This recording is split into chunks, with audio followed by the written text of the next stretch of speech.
There we go, at the bottom left of dual side, we have the Zerg player from Sweden. He's part of Team Mousesports, and he is... They replaced Kerrigan voice. Well, I think they might not have had his voice done at the beginning of the season, since he's just joined up this season, so they didn't have the... Everyone else in the season, they had the voices prepared ahead of time, such as this Protoss player. Yes, also Tassadar. I'm still disappointed. I want Kerrigan voice back. Sorry. Oh, sorry. No, for a second I really thought he would go a very, very cheesy way, but the pylon is built at the bottom of the ramp. He is going for the Forge expand, and it's kind of funny. There was a tweet by Naniwa the last few days where he just commentated on a PvC matchup. He just go Forge expand or die trying. So I've casted a couple of games at the GSL where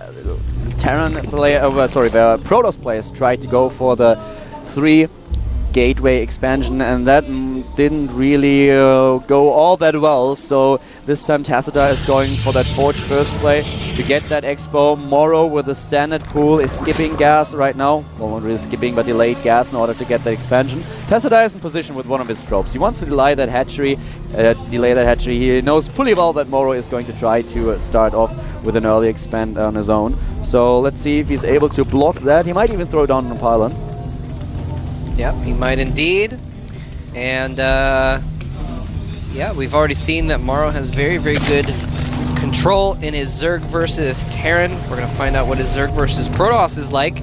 It's, you know, it's kind of his second best matchup, I would say, as far as his previous games have indicated.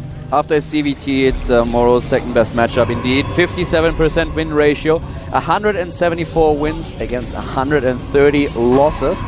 And Tassadar is not too bad at his... Well, the thing is, Tassadar's record is not all that decent. He only played in the Korean leagues, and obviously he faced a lot of very, very strong opponents. But just throwing his statistics in there nonetheless, we have Tassadar on 14 wins against Zerg and 16 losses, which leaves him with a 47% win ratio. Yeah, and we haven't really seen him play against the top level of Zergs either, so we're not really sure what he's completely capable of. Although it also remains to be seen if Morrow's at the top level of Zerg, though. We're still finding that out today, actually. Probe getting hunted down by a couple Zerglings. Just checking for that third base. That's important information for Tassadar to know that there's no third yet. Morrow is now at 80 gas. He will start with a speed fairly soon and then probably pull off his drones. Yes, that's what he's doing right now. 100 gas is what he needs. And then he's back to the minerals in order to get that second queen, in order to get more additional drones. He might go for that third as well. And let's see how Tassadar is going to follow that up. That's actually the most interesting thing right now. He didn't place the second pylon in the back. Ah, there it is. Placing the second pylon in the back of his expansion. And only one cannon right now for the Protoss player. But the most interesting thing is going to be, is he going for the +1 attack upgrade at the Forge? Is he going for a Stargate follow-up? Will he go for the Gateway heavy style? Yeah, and Morrow's going to have to choose what he's going to do pretty soon as well. Basically, you know, when the Protoss Forge expands, when they go for that fast expansion, you have to do something to make sure they basically kind of don't get away with it. And it looks like what he's going to do is go for that third base. So you kind of have the choice of either getting some early tech and trying to pressure, trying to break down that second base and punish them for not having enough forces and defense, or you can just try and go for the econ game and play the high econ yourself. And that's exactly what Morrow's doing, getting the third base to counter the fast second of Tassadar, so he's going to be basically around even in economy going into the mid-game. Stargate follow-up for Tassadar. He's going for the Stargate straight away. And dual side has been a very... well, it has been a map where a lot of Zerg players have a good time against Protoss. Protoss is struggling quite a bit with that Forge Expand build, because it's just so easy for the Zerg to execute an all-in strategy with Baneling, Zergling, with Roach, Zergling, something like that. And Morrow's scout was spot on. He spots that Stargate immediately, and I have to say that I'm a little bit surprised by the placement of Tassadar's Stargate. That was just too obvious. Did Tassadar scout the third base of Morrow? Did he scout that is there? Yes, he did. No. Yes, he did. Okay, he did. Okay, good. Just curious about that. Oh. And it looks like a second Stargate being built to follow that up. So he is actually, he's probably going to make, I don't know if he's going to make any more Void Rays. He may make one additional Void Ray after this first one, but he's going to follow up with a lot of Phoenixes and go for the air-heavy play. Morrow's getting a Roach Warren, though, so he's not necessarily going to expect this. He only saw the one Stargate, and the one Stargate usually means like 8 Void Ray, maybe a couple Phoenixes. You can hold it off with Queens and Spores, but he goes for a lot of Phoenixes. It's going to be much harder to finish. But the thing is, I am not, well, the thinking behind that is probably, okay, you spotted one Stargate, but will you be ready for 2? But I don't agree with that decision, because Morrow is already getting the first Spore Crawlers. He's on 4 Queens, or will be in a few seconds. And when he realizes that there are way too many air units, he is just in a beautiful position of defending against that. He doesn't have the Hydra then, though. But at some point, Morrow will just realize, okay, this is too many units. And is Tassadar hiding them? He is hiding them. Okay, that's a different story. He sent out one Void Ray to do harassment, to make it look like it's a normal one Stargate harassment where you just get the one Void Ray and you prod and you kill Overlords and you get map control. But he's getting But he's actually gotten 2 extra Void Rays and is now following up with Phoenixes. Oh, and does Morrow spot it? He saw it for a moment. Was he actually paying attention to that? He moves over to this tower so he can see it. He knows this is coming. He's making more Spores.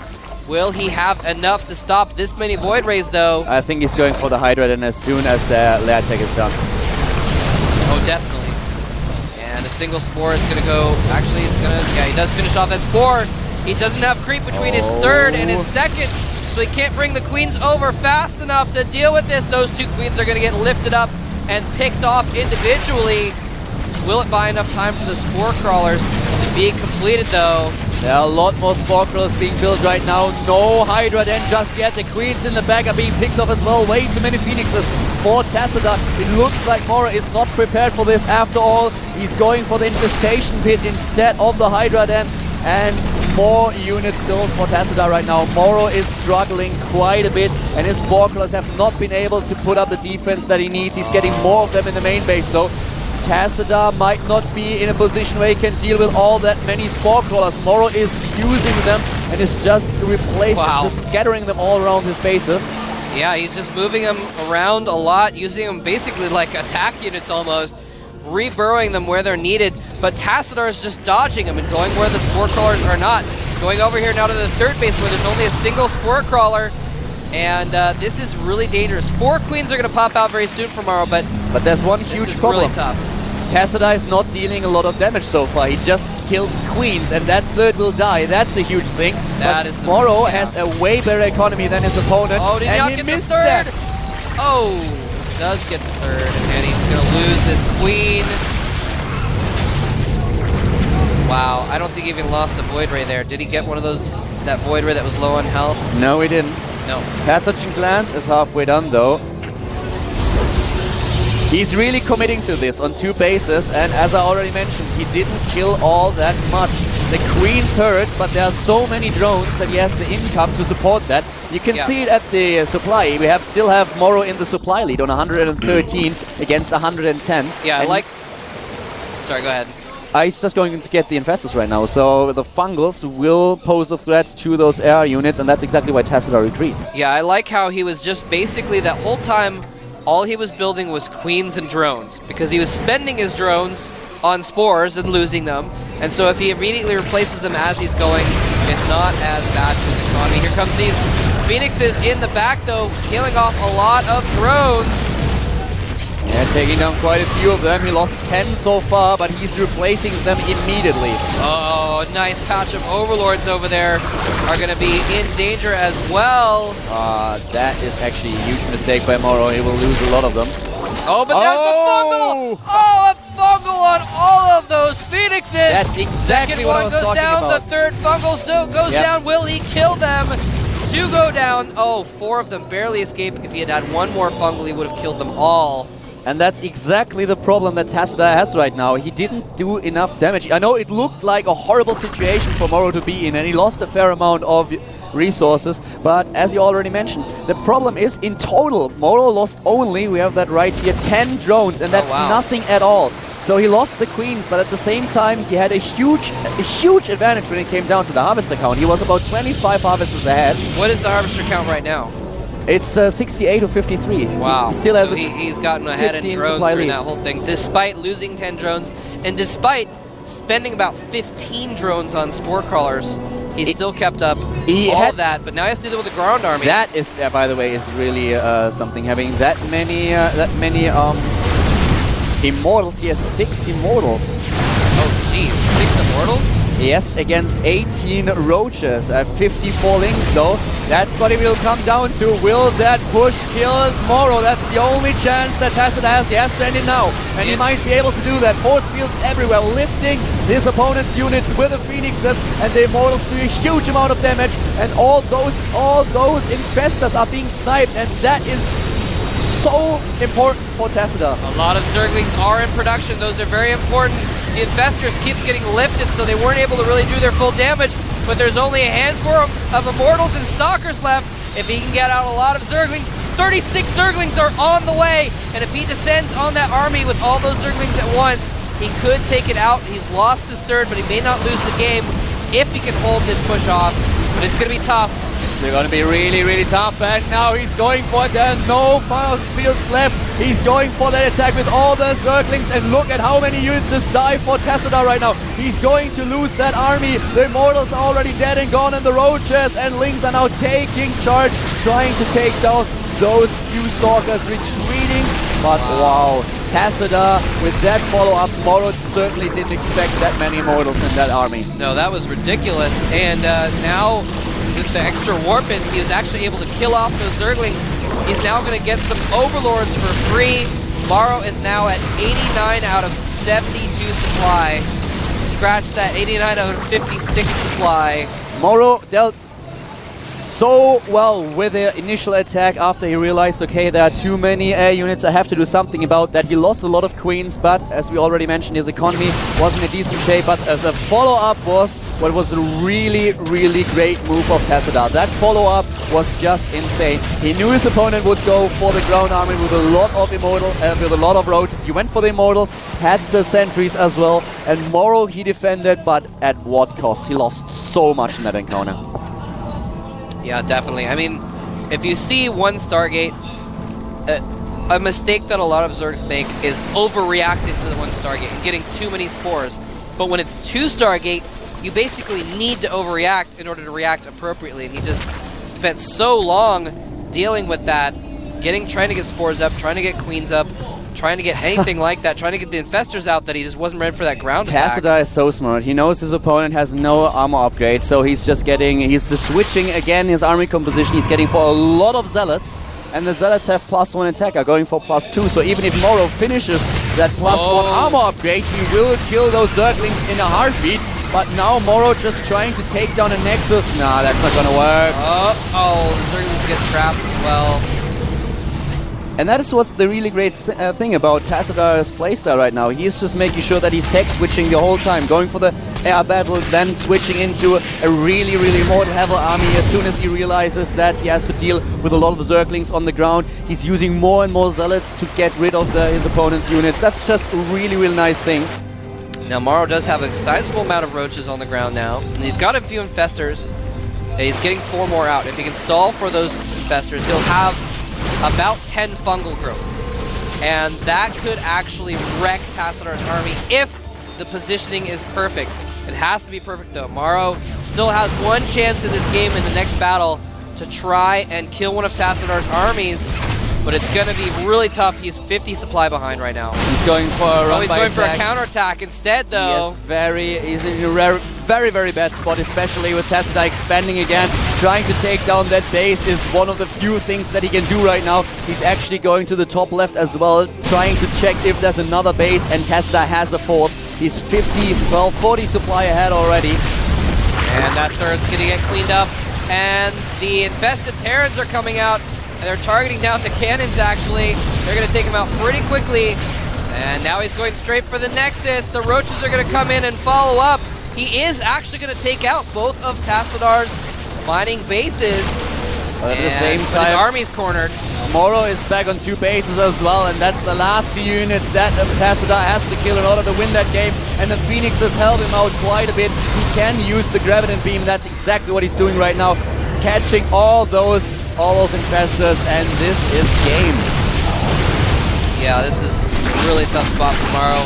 He's down 60 supply again. He's lost his third. If he'd somehow kept another mining base during all that, he might be okay.